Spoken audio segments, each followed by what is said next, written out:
El Banco Central hace política monetaria. Para ello, utiliza la tasa de política monetaria, buscando incidir en las tasas de interés a que los bancos captan ahorros y prestan para el consumo de los hogares y la inversión de las empresas. El objetivo de la política monetaria es mantener la inflación en torno a una meta definida por el Banco Central, logrando la estabilidad de precios y contribuyendo a crear las condiciones para un crecimiento económico sostenido. Banco Central de la República Dominicana, por la estabilidad y el crecimiento. Libre, para poder pagar la uni desde donde esté. Libre para checar que me pagaron sin gastar mi internet. Y para hacer mis transferencias sin tener que estar buscando Wi-Fi. Para poder ver lo que tengo en mi cuenta sin que se me acabe la recarga. Ay, sí, lo fácil que es de usar. Sí, hemos liberado nuestra app Banreservas del consumo de datos para que aproveches todos sus beneficios tengas o no tengas internet, haya o no Wi-Fi y sin consumir tu recarga. Bájala, úsala y resuelve. App Banreservas, tu banco fuera del banco. Banreservas, el banco de todos los dominicanos.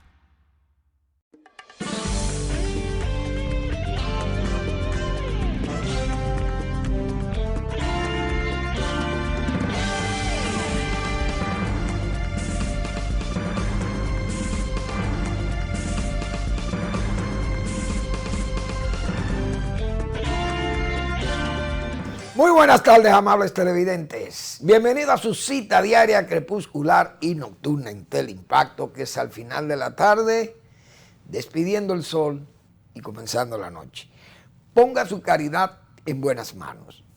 Apoye el Patronato de Lucha contra el Cáncer de Villa González Incorporado, una verdadera institución de apoyo al prójimo más carenciado. 809-443-8010. También el Hogar Escuela Santo Domingo Sabio. Excelente institución para usted poner su caridad en manos generosas, de ancho ánimo, como son los salesianos de la Iglesia Católica. Avenida Independencia, casi esquina Avenida General Gregorio Luperón, aquí en Santo Domingo. Apóyelos. Bueno, tengo que pasar una nota luctuosa, sentidísima para mí, para los ganaderos del país, los agricultores, los productores agropecuarios, don Santiago Paulino. Siempre hablé de don Santiago Paulino como uno de los productores de leche más importantes del país. Pero no solo por la cantidad de leche que producía, sino la calidad de la leche que producía. Es que es increíble cómo un productor podía cumplir con las exigencias, pero una cosa casi imposible en climas incluso como estos, climas tropicales, tan cálidos y tan expuestos que estamos por las altas temperaturas y la alta humedad, al crecimiento de organismos patógenos y cosas de eso, y que se corrompen. Los productos orgánicos tienden a corromperse por los problemas de la temperatura, la humedad, etc. Don Santiago Paulino, vi hoy una nota que publicaba la pasteurizadora Rica, anunciando la muerte de don Santiago Paulino, un productor, repito, extraordinario.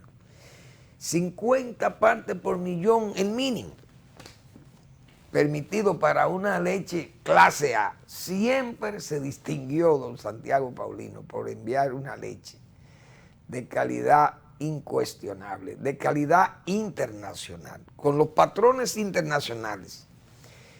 Y la verdad que eso es, repito, eso eran límites muy difíciles de cumplir, y solo lo podía cumplir don Santiago Paulino, que en paz descanse don Santiago Paulino, porque la ganadería de leche está de luto hoy en Santo Domingo.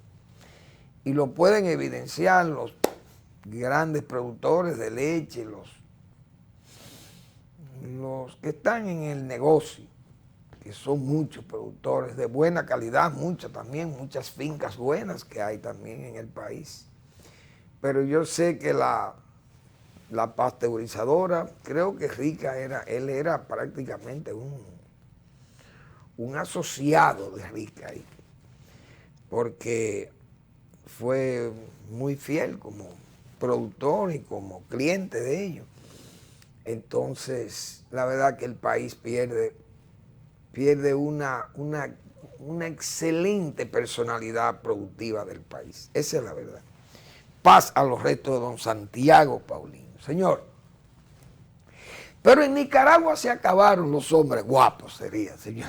Sandino. Bueno, ¿cómo era que le decían a Sandino? El comandante de los hombres, no me acuerdo cómo era que se le decía. Así era, creo que le decían, como de los hombres valientes, de los hombres guapos de América. El comandante Sandino, César Sandino, ¿sí? Entonces, en Nicaragua, señores, eso es una verdadera vergüenza. Y encuentra quienes lo han felicitado por ese triunfo arrollador de un 75%. Pero es que es increíble, eso no se puede ni siquiera pensar que en un siglo XXI, en América, donde la democracia, con todas las dificultades que han pasado estos países con la democracia, pero se han ido consolidando y se respetan los procesos electorales, y aunque se discuta y se someten a tensiones, pero se han ido superando y hay una vigilancia hemisférica y qué sé yo, como que se hace difícil establecer una dictadura en América Latina, a menos que fuera como este caso de Venezuela. Pues ya lo de Cuba tuvo su contexto allá de Guerra Fría, allá atrás. Y su pretexto, con esa revolución, y bueno, imagínense ustedes. Entonces, que ya decía Fidel Castro, y el pueblo cubano votó. Y con ese eslogan y con ese convencimiento, más de 60 años tiene esa revolución, o esa involución para Cuba, que ha sido la revolución cubana.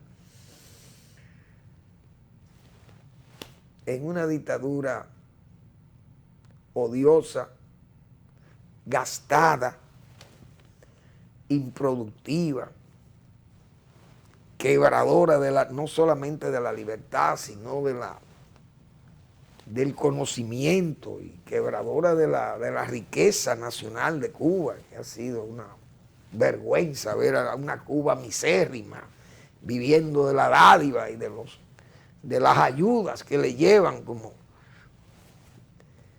sabiendo que están en necesidades imperiosas, y aún así ese pueblo lo tienen allí encajado ahí. Pero Cuba también tiene ese problema. Yo lo he dicho responsablemente, y que me disculpen los cubanos, que lo admiro muchísimo y soy un defensor de la Cuba libre. Pero Cuba adolece de esos hombres, lamentablemente. Adolece de los hombres para salir de los hombres. De esos hombres violadores, de los dictadores. Entonces mueren en su cama o en el exilio, en exilio dorado. Mueren los dictadores de Cuba. Entonces lo de aquí no, aquí nosotros lo pasamos por las armas. A los dictadores se les pasa por las armas aquí. Nicaragua ha pasado también, Venezuela lo mismo. Venezuela es un país que sus dictadores, bueno, Gómez, 35 años gobernando, creo más. Murió en su cama. Pérez Jiménez, ese es un exilio dorado en España. Y entonces Nicaragua, que era, como dice, territorio de hombres libres y de hombres guapos, porque imagínese usted, César Sandino. Es una pena ver un pueblo humildísimo como es Nicaragua, un pueblo grande, un país con muchísimos recursos, mal administrado, saqueado, robado por elementos como estos, delincuentes que se hacen de los cargos, y entonces este señor se ha hecho cargo de Nicaragua. Él y su mujer y los hijos son los dueños de todos los bienes prácticamente, y alguna oligarquía allí que siempre ha existido. Y se han establecido esta gente en Nicaragua, y Nicaragua está hoy dominada por una manga de delincuentes, que ni la familia de ese señor son amigos de él, sus hermanos, creo. Y bueno, eso es un desastre, un desorden. Merece que se le pongan sanciones severas, porque eso es una burla a América Latina. Una verdadera burla a América Latina. Igual que Venezuela, y están ahora, como está Venezuela, desesperada por esa crisis económica que tienen encima, y la crisis de autoridades, gente que lo que han ido es a robarse los bienes públicos. Fíjense todavía, como decíamos nosotros la semana pasada, cómo aparecen los dineros robados a Venezuela en tiempo del chavismo, de los chavistas. Pues son los que tienen a Venezuela más de 20 años gobernando, 22 años o más. Bueno, fue en el 99 o 97 que Chávez llegó. Yo creo que fue en el 97 o 99, no recuerdo. Más de 20 años, robándole a Venezuela. Los bancos de Andorra, forrados de dinero robado, quebrada, PDVSA, una riqueza como la que acumuló Venezuela, increíble. Bueno, entonces ahí está Nicaragua, con un presidente. ¿Quiénes lo felicitan?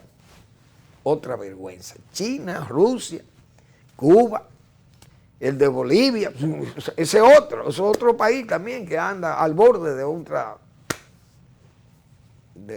una dictadura o autoritario, hacen lo que le da la gana, pero es lo que yo digo. ¿Y dónde están los ejércitos? ¿Y dónde están los hombres guapos de América Latina? El de Perú seguro que él mandará también su salutación a Nicaragua por ese ejercicio democrático. Una verdadera pena y una vergüenza. Bien. Bueno, yo me quiero referir a un caso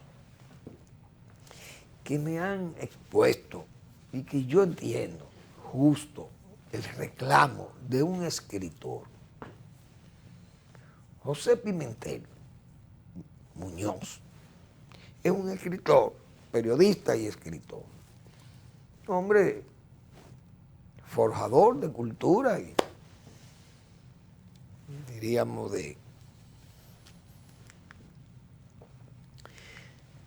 creo que José Pimentel, sí, José Pimentel Muñoz, que él se llama. Vamos a ver si hay una referencia que él me hizo. El asunto es el siguiente. Pimentel tiene 8 libros publicados. Es un constructor del pensamiento, del conocimiento. Y entonces, él quiere poner uno de sus libros en circulación, un nuevo libro que tiene editado, y ha solicitado el salón de la biblioteca Pedro Enríquez Ureña, la Biblioteca Nacional. Ahí hay un señor que su administrador, el administrador de la biblioteca, apellido Peralta Romero, creo que es el apellido de él, vamos a ver. El señor administrador se llama Rafael Peralta Romero, director general de la Biblioteca Nacional Pedro Enríquez Ureña. El señor Pimentel Muñoz le hace una comunicación diciéndole que él quisiera utilizar un salón, como eso se estila todo el tiempo de la biblioteca, que se soliciten salones. Y uno ha ido a muchísimas presentaciones de libros, he ido yo ahí a la biblioteca y va muchísima gente. Pero para sorpresa de Pimentel, el señor Romero le ha dicho que el costo de alquiler de ese local, de un local que es ay Dios mío, vamos a ver cómo que se llama el local. El local, la sala Aida Cartagena Portalatín. Así que se llama doña Aida, que fue una excelente pintora, tengo entendido. Él quiere publicar un libro, o poner a circulación un libro que se llama Memorias de San Cristóbal. El libro de Pimentel Muñoz. Repito, tiene 8 libros Pimentel. Y él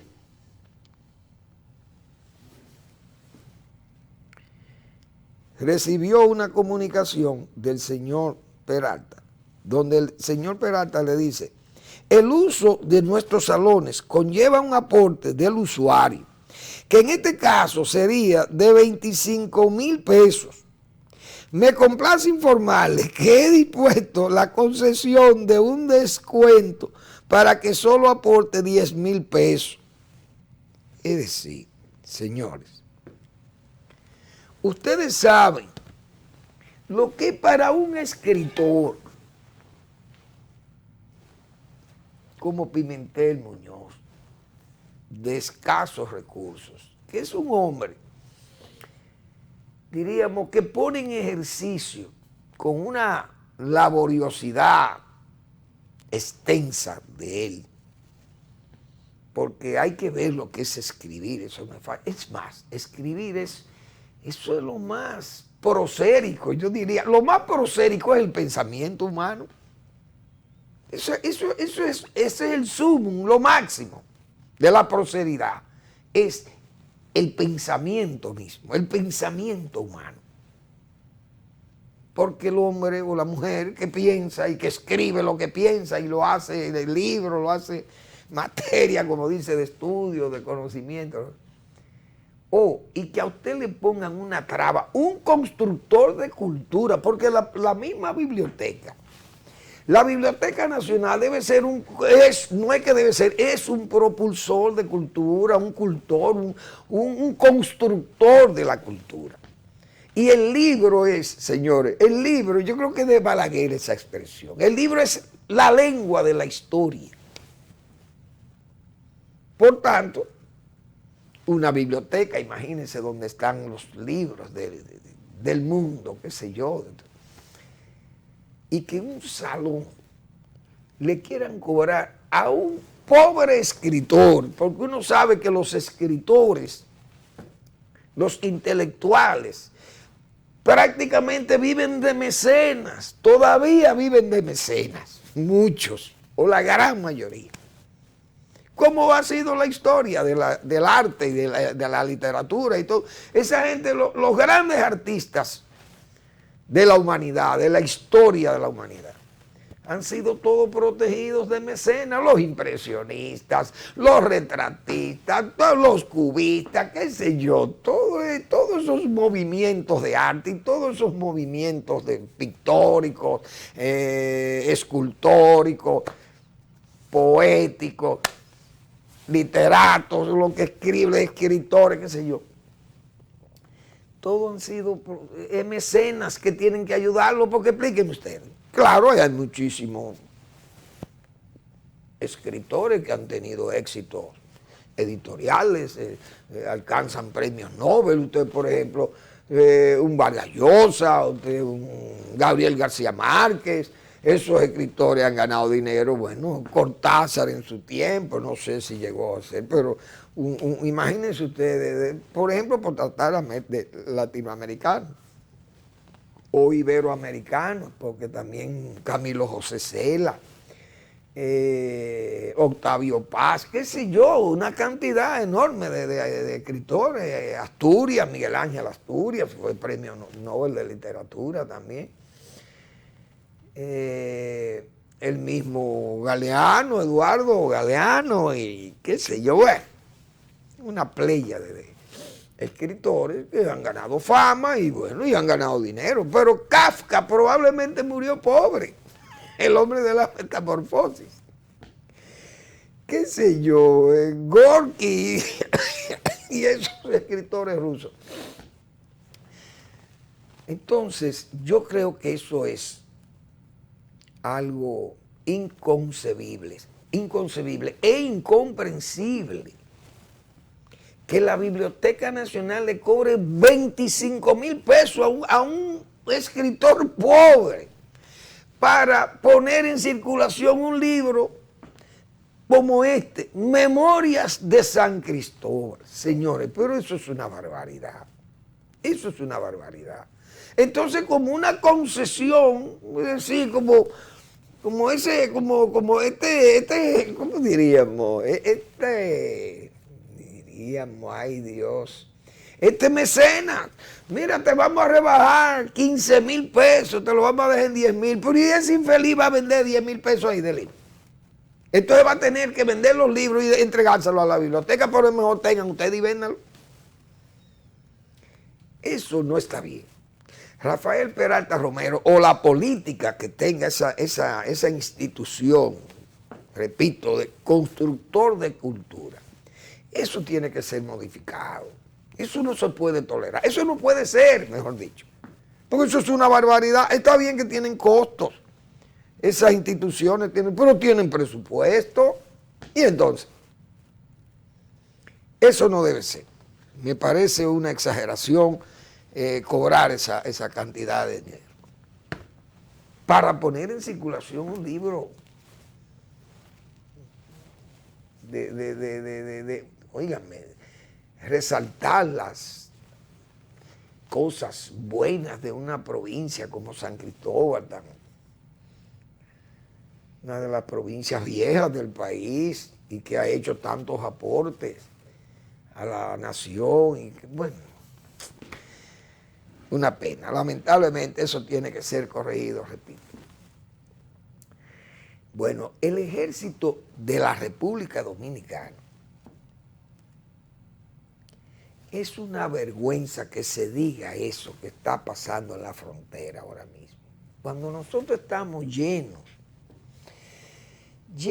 de fervor patriótico, ver nuestro ejército allí en una labor de protección de la soberanía, del territorio nacional, de la independencia, de nuestros símbolos, de nuestras familias, de nuestros bienes. Que ese ejército sirva de mural, de muro, de antemural a las pretendidas intenciones malsanas con el país o de usar nuestro país como una zona de refugio de lo que está pasando en Haití, de la gente que en Haití no resista aquello y coja para acá porque esto es territorio insular. Esto es de todos. Y que nuestro ejército sea denunciado. No es todo, pero señores, que en la ciudad de Elías Piña, que en Dajabón o en Pedernales o en Jimaní, que el ejército esté recibiendo dádivas, negociando el combustible con conductores haitianos. Esa denuncia tiene que ser investigada y ejemplarmente castigada por el Ministerio de Defensa del país. Porque eso lo que hace es que debilita la imagen de ese ejército, que ya uno teme que ese ejército se nos venda. Yo he dicho que ese mismo ejército que hay que revisarlo porque está lleno de haitianos, travestidos de dominicanos, con nombres falsos y todas esas cosas, llena de haitianos. Está el ejército de nosotros, tiene que estar lleno de haitianos. Porque ¿qué van a depurar ahí? Si van con los documentos, tráigame una cédula y ahí va, tienen su cédula. Y un nombre de apellido Fermín, y entonces no lo van a rechazar. Una desgracia para el país, repito. Pero eso sería ya lo más grave. Y además es muy especulativo de mi parte, pero es una especulación que, aunque especulación, porque yo no tengo evidencias físicas aquí de eso, pero cuando yo he presentado aquí en imágenes, cédulas de personas haitianas, no solamente por el color, por el color nigérrimo, por la negritud, pero es que ¿de dónde van a venir esa gente? Van a venir de Nigeria aquí, es de Haití que viene, y más, conocido como es, de que en la Romana, por ejemplo, y en las zonas de Batelles, donde han pernoctado por muchos años los haitianos ahí. Los muchachos que nacen ahí le cambian los nombres y los apellidos y van a las escuelas con nombres y apellidos castellanizados. Y entonces, y con actas de nacimiento falsas que la compran, la venden, y todo. Entonces, en medio de todo eso, Por eso digo, nuestras Fuerzas Armadas y Policía Nacional están llenas de haitianos. Muchachos que sus padres son haitianos. Y tienen nombres en español, en castellano. Nombres y apellidos, falsos. Una cosa verdaderamente dañina para la seguridad del país. Entonces, que el ejército esté involucrado, o no el ejército, sino miembros del Ejército Nacional denunciados por ciudadanos de Jimaní, de Elías Piña y de Dajabón y Pedernales, que están cobrando dinero para permitirse ese soborno por la venta del combustible, para autorizarle las ventas de combustible a comerciantes, a gente, a transeúntes, qué sé yo, a conductores haitianos. Eso es una vergüenza, repito, una vergüenza para el país. Un ejército que está tan comprometido con la soberanía nacional, con el rigor que se necesita en una frontera. Y que el ejército se nos venda por denarios, como dicen, por denarios. Eso es una vergüenza, por pesetas. Eso no debe ser. Honestamente, tiene que ser investigado y castigado los militares que han estado envueltos en esas acciones dolosas y que demeritan la calidad del Ejército Nacional, la disciplina del Ejército Nacional. Vamos a una breve pausa y volvemos.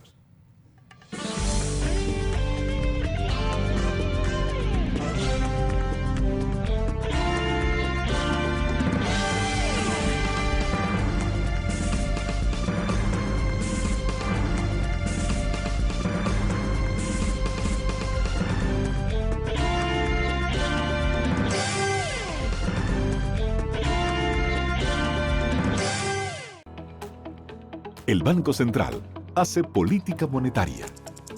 Para ello, utiliza la tasa de política monetaria, buscando incidir en las tasas de interés a que los bancos captan ahorros y prestan para el consumo de los hogares y la inversión de las empresas. El objetivo de la política monetaria es mantener la inflación en torno a una meta definida por el Banco Central, logrando la estabilidad de precios y contribuyendo a crear las condiciones para un crecimiento económico sostenido. Banco Central de la República Dominicana, por la estabilidad y el crecimiento. Ahora sí, vamos a hacerle. Llegan los dueños del tarolío.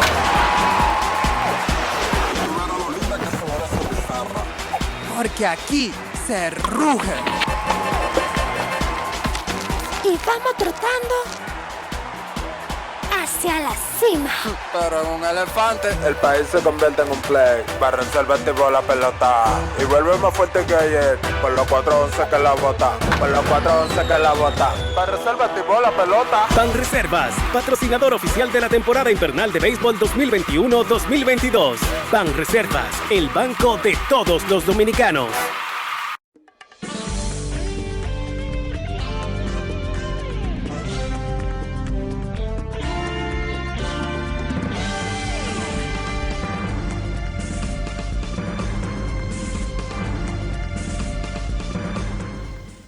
El sábado creo que fue que leí una nota de Cándida Costa en el Listín Diario. Hizo un reportaje sobre el agua y el uso del agua para el cultivo del arroz y señalaban como un dato preocupante, que debe ser preocupante para el país, porque es un cultivo que consume mucha agua y el país ha ido perdiendo muchas fuentes, muchos acuíferos se han ido secando, desaparecen, han muerto, como se dice, por falta de protección de la capa vegetal, de los suelos, se han ido secando esas áreas, esos manantiales. Bueno, y entonces tenemos dificultades para un futuro. Las generaciones futuras tendrían necesidades que no van a poder cubrirse por el agua. Será un bien muy agotado o muy demandado. Ojalá que no sea así, pero bueno. Y ella, la periodista, señalaba que obtener 1 kilo de arroz, o una libra de arroz, 1 kilo, no recuerdo, se consumían 2.000 litros de agua. Y que eso tenía que llamar la atención. Y de hecho, yo creo que eso está muy bien enfocado. Porque el cultivo de arroz es un cultivo que nosotros tenemos que ponerle límites al área geográfica donde se debe sembrar, donde se debe cultivar el arroz. Porque es un cultivo que atenta contra la seguridad de la población por el uso del agua, por el recurso agua, aunque aporta como alimento, le aporta al país seguridad alimentaria.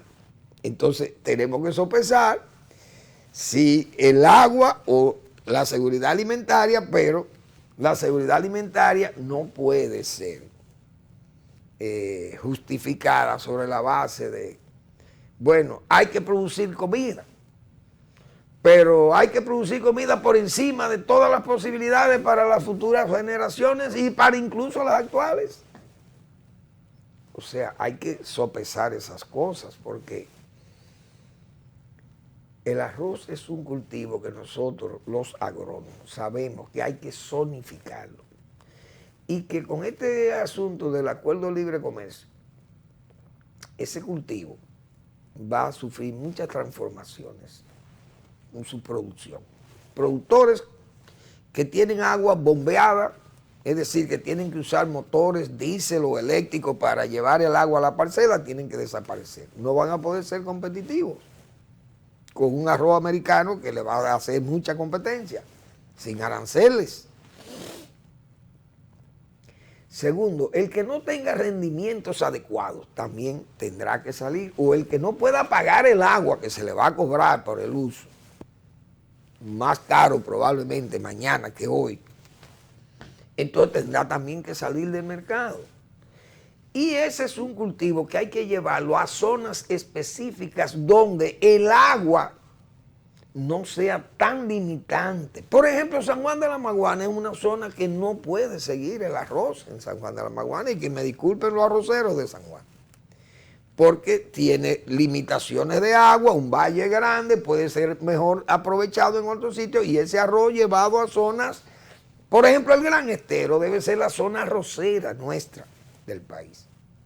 Desarrollar el arroz para allá, para la zona donde se pueda, en la zona de Nagua, María Trinidad Sánchez, la zona del Bajo Yuna, etcétera, y que esa sea la zona, pero por ejemplo la línea noroeste es una área también que está sentenciada porque saliniza el suelo, el uso de mucha agua ahí en la zona del Bajo Yaque. Y está prohibido, desde que se construyó el canal Bajo Yaque, se prohibió la siembra de arroz en las zonas de Mangruno y esa zona allá. Pero esas cosas se han violado y no se respetan. Castañuela, la zona ya también más profunda. Ahora, ese es un problema del cultivo del arroz y que mañana tendrá que hacerse un rediseño de ese cultivo por los problemas del agua, los problemas de los rendimientos y de los costos de producción que tendrán que bajar para poder ser competitivos. Pero eso no es lo que yo quiero enfocar. Yo lo que quiero enfocarle a la periodista es que nos alarmamos porque vemos que se necesitan 2.000 litros para producir 1 kilo de arroz. Pero ¿qué pasa? Que para producir 1 kilo de oro se necesitan 375.000 litros de agua. Y entonces, por eso es que yo he dicho aquí responsablemente, la minería es muy bonita, muy buena, esa minería extractiva, bien, es productiva, pero es destructiva también. ¿Cómo nosotros, un país con estas limitaciones de agua, no podemos dar el lujo de que para producir 1 kilo de oro necesitamos 375.000 litros de agua? Y entonces, ¿produzco arroz o produzco oro? ¿Agua o metales? ¿Qué vamos a decidir tener como prioridad en el país? Porque es muy bonito explotar una riqueza, pero explotamos la riqueza de la Alcoa, por ejemplo, en Pedernales, ¿y qué dejamos? 30, 40, 50 años explotando bauxita. ¿Cuál es la riqueza? Han dejado a Pedernales mejor que Florida. No es verdad. Bonao va a estar mejor que New Jersey. Porque Falconbridge, 50 o 60 años explotando el níquel, va a dejar esa riqueza. O Cotuí va a ser más rico que Houston, explotando la riqueza de Barrigol. Entonces, a mí que me llamen como me quieran llamar. Pero yo he dicho aquí, yo prefiero a Juma, nivelado como están esos terrenos de Juma, Bonao ahí, y de Jayac. Y no a Falconbridge ahí. ¿Por qué? Porque Falconbridge tiene un límite, se me va mañana, cuando se va a acabar el níquel, ya se acabó la peguera, que se vayan. Pero Juma se me va a quedar ahí produciendo arroz o comida, sin límites, o el fin de los tiempos. Entonces, la riqueza de nosotros es esa tierra, eso es lo que nosotros tenemos que ponernos a producir. Y cuidar de nuestros recursos naturales para poder sobrevivir aquí, porque mañana cuando nos queden esas cavernas no vamos a tener nada, no habrá vida. Y hay un dicho muy conocido por los dominicanos. Dominicanos, el agua es vida. Eso los niños recién nacidos aprenden inmediatamente. Cuando van tomando algunas trazas de reflexión los niños, saben que el agua es vida. Piden agua, se amamantan, y la leche materna es agua también, y el agua. Y piden agua cuando tienen sed. Cuando pidan agua con sed, un niño, y no haya agua, que le digan que lo que hay es ferroníquel, ese niño se muere. Así de sencillo. Bueno, eso es una pequeña reflexión nada más. Pero la verdad es que, miren esto. Este señor, que esto es una conspiración haitiana contra el país. Y que las instituciones haitianas y las instituciones dominicanas y las instituciones políticas y que nos alineamos con el gobierno, pero es que tenemos los conspiradores aquí, haitianos. Oigan lo que se atreve a decir este señor William Charpentier, que hemos hablado de este señor de la mesa migratoria. Hijos de inmigrantes terminan bachillerato, quedan en el limbo. ¿Quién le dijo a usted por qué quedan en un limbo? Miren lo que se atreve a decir este señor que es haitiano, que debiera ser deportado por conspirador contra el país. Miles de hijos de haitianos nacidos en la República Dominicana, lean las parturientas. Pero este pueblito es cacoduro, como yo he dicho. Este es un pueblo cacoduro. Ustedes lo verán votando por los pro haitianos. En el 2024 lo van a ver. No le exigen a los gobernantes ni a los políticos, le exigen nada con respecto a Haití. A Balaguer le exigían. El único que tenía el criterio bien formado sobre lo que había que hacer con Haití era Balaguer. Entonces ese era el malo de la película, porque este pueblo yo casi me estoy desencantando de estar defendiendo estas posiciones haitianas. O no anti-haitianas que uno tiene, no, sino pro-dominicanas, porque es que nos acusan de todo. Y usted ve senadores del partido oficial diciendo, no vengan, como hizo el gobierno traidor de Danilo Medina, invitándolo a que vinieran. Ahí están. Lo he visto, Juárez lo ha publicado en su Twitter, ese señor Marchena, charlatán, ahora usted lo oye hablando ahí, eran gente invitando a los haitianos que vinieran a sentarse aquí. Una cosa increíble. Y el pueblo votando por todos esos traidores. Entonces, ¿a quién cómo defiende uno este pueblo? Y uno no sabe ni qué va a hacer. Este señor se da el lujo de andar diciendo cosas que uno sabe que van conspirando contra el país. Miles de hijos de haitianos nacidos en la República Dominicana que terminaron el bachillerato se encuentran en un limbo porque ahora ni son dominicanos ni haitianos y no pueden seguir sus estudios en universidades ni en institutos técnicos por falta de documentos. Esos señores son los enemigos de República Dominicana que lo tenemos aquí adentro. Porque este señor, esa información la mandan al mundo y dice que nosotros generamos apatria. 200,000 dice que hay ahí. Oh, ¿y por qué no tienen papeles? Nosotros somos culpables de que un haitiano, papá y su mamá, vengan a este país sin papeles. Nacen sus hijos, estudian y entonces se ponen bravos porque no le dan un acta de nacimiento dominicano. Y si ustedes no son dominicanos, ¿por qué no le ponen que son haitianos? Porque dice su constitución que donde nace un muchacho, hijo de 2 haitianos, son haitianos. Pónganle su nombre de haitianos. Digan que esos muchachos son haitianos. No. Como son haitianos, entonces le ponen nombres castellanizados. Como hablan español, nacieron aquí. Todas las parturientas nacen aquí, los muchachos, entonces son todos dominicanos porque nacieron aquí, pero la Constitución de nosotros no dice eso. Entonces, este señor es enemigo de la Constitución, un conspirador contra el país. Esos son delincuentes haitianos que están conspirando junto a los traidores dominicanos que siempre hay, porque siempre hay gente que va en contra del país, de los intereses del país. Entonces, esta gente tiene que ser sacados de este país.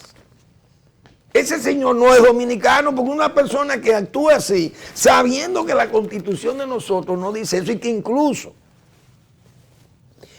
la sentencia del Tribunal Constitucional 168.13 es muy clara.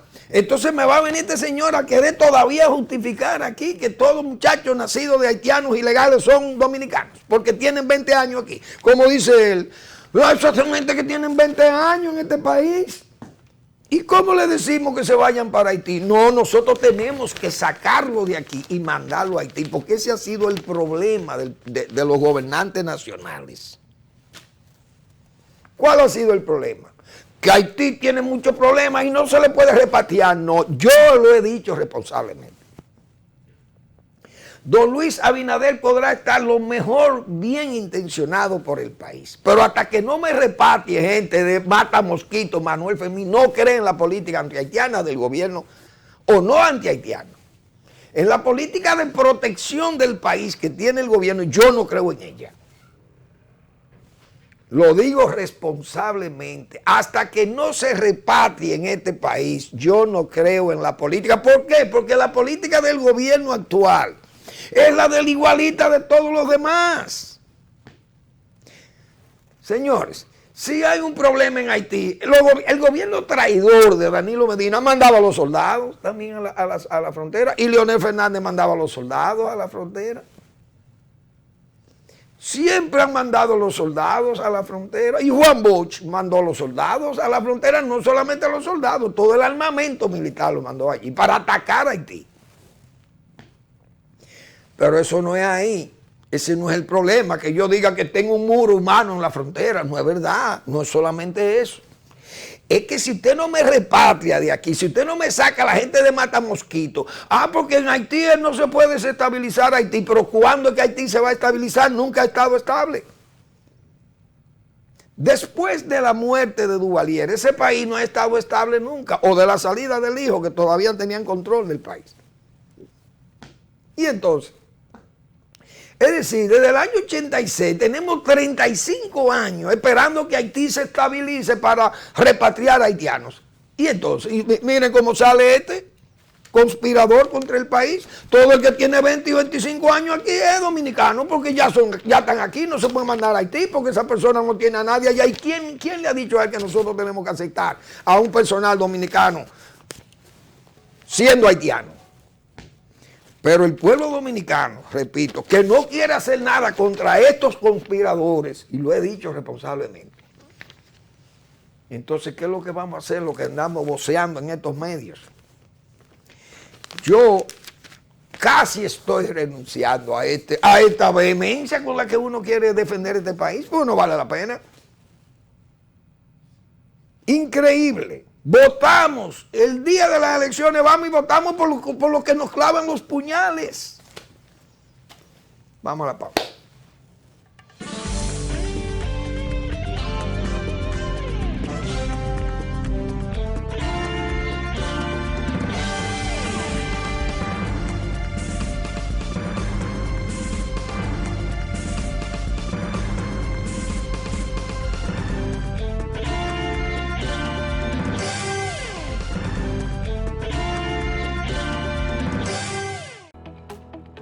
El Banco Central hace política monetaria. Para ello, utiliza la tasa de política monetaria, buscando incidir en las tasas de interés a que los bancos captan ahorros y prestan para el consumo de los hogares y la inversión de las empresas. El objetivo de la política monetaria es mantener la inflación en torno a una meta definida por el Banco Central, logrando la estabilidad de precios y contribuyendo a crear las condiciones para un crecimiento económico sostenido. Banco Central de la República Dominicana, por la estabilidad y el crecimiento. Libre para poder pagar la uni desde donde esté. Libre para checar que me pagaron sin gastar mi internet. Y para hacer mis transferencias sin tener que estar buscando Wi-Fi.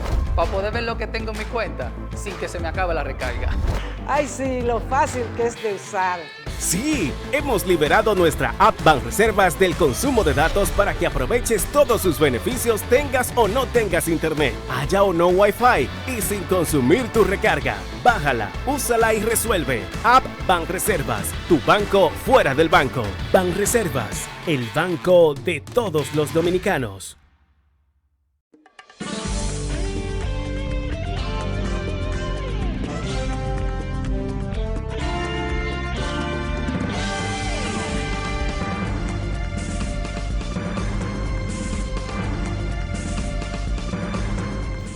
Bueno, el presidente Abinader estuvo por San Cristóbal sábado y ha estado visitando el país en inauguraciones, como un animador, un estimulador de las actividades productivas, y eso ha sido muy bien por el presidente. El presidente, aunque sean obras pequeñas, muchas de ellas, y tal vez no tan trascendentes, pero va y la inaugura y participa del acto y esas cosas. Y uno, bueno, como se dice, cada cabeza es un mundo y cada gobernante o mandatario tiene su librito y eso hay que respetarlo. Uno piensa que el presidente, yo lo he dicho responsablemente aquí, debe estar más concentrado en cosas más grandes del poder y esas pequeñas obras, y entonces, pero bien, se exalta entonces a los funcionarios, como el caso del el ministro de Obras Públicas. Aquí no ha pasado un ministro como ese, tan efectivo y tan trabajador. Y yo he dicho aquí, señores, en la Duarte hace 2 meses que se detectó un socavón, un hoyo, ahí en la cumbre, y ahí hay, óigame, eso es un hoyo que se ha hecho ahí. Se ha limpiado y se ha ido acondicionando. No tiene 2 meses para poner una alcantarilla. ¿Y cuál es la calidad y la eficiencia del ministro de Obras Públicas? 2 meses para poner una alcantarilla y tienen el tránsito desviado allí. Y eso es un tapón. Yo tengo 1 mes viajando por el Cibao. Y es taponado, que eso es una barbaridad para regresar los domingos por esa carretera, un problema. Porque está un tapón, porque es que está impedido el paso. Por una simple alcantarilla. ¿Qué es el problema? ¿Cuál es el problema de no instalar esa alcantarilla? O que busquen a Freddy Pérez, que Freddy Pérez fue ministro de Obras Públicas. Yo recuerdo cuando el gobierno del 2004 de Leonel Fernández. Y hubo una riada, creo que por el Ceibo y en el este, y hubo que construir unos puentes, y se hicieron esos puentes rapidísimo. Un puente para el Cuey, creo, no sé, ahí en el Ceibo. O se hizo un puente en el río Chabón, creo. No, el asunto es que cualquier ministro de Obras Públicas, cuando tiene que terminar una obra de emergencia, se termina. ¿Y cuál es el problema? Pero eso no hay forma de que termine. Pero que el problema no es que no lo terminan, el problema es que no se ve nadie trabajando. Ahí no se ve las máquinas se ven oxidadas. No hay trabajo. Entonces, ¿qué es lo que pasa con la carretera Duarte? Que Obras Públicas no da un detalle, no da una explicación, ni le dicen nada a los conductores. Entonces, el presidente hace galas exaltando esa figura del ministro de Obras Públicas, que eso es muchas imágenes. Pero las cosas, los gobiernos tienen que dar respuestas rápido a ese tipo de emergencia. ¿Y cómo es posible que ustedes, para pasar ahí, cuando vienen 4 o 5 camiones, de esos camiones enormes, grandísimos, que transportan carga de furgones y esas cosas, imagínense ustedes el tapón que hay en esa carretera? Por una simple avería allí, que eso debió resolverse hace rato. O es que no, los tubos lo están haciendo en New Jersey, las alcantarillas, es una cosa increíble.